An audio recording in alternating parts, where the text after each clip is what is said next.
Hello বন্ধুরা, আসসালামু আলাইকুম। পাপড়ি মাশরুম অ্যান্ড অ্যাগ্রো ফার্মের পক্ষ থেকে সবাইকে শুভেচ্ছা। আশা করি সবাই ভালো আছেন।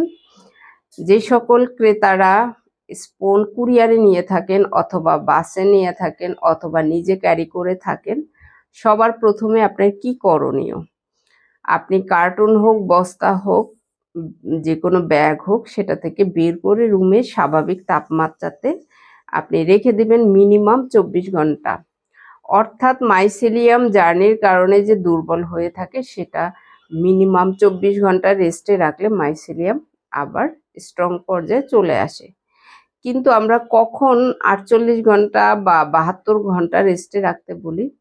কারণ জার্নির কারণে অনেক সময় দেখা যায় স্পোরের কালার, যেটা মাইসেলিয়াম সাদা থাকার কথা, কিন্তু জার্নির কারণে সেটা কাঠের গুঁড়োর কালার হয়ে থাকে।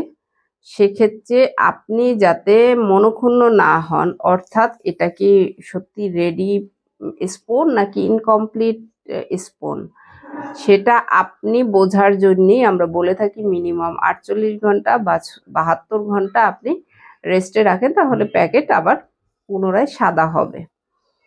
আশা করি ভিডিওটি দেখে উপকৃত হবেন এবং যারা স্পুন রিসিভ করার পরে এই ধারণা হয়ে থাকে তারা এই ভিডিওটি দেখে নেবেন।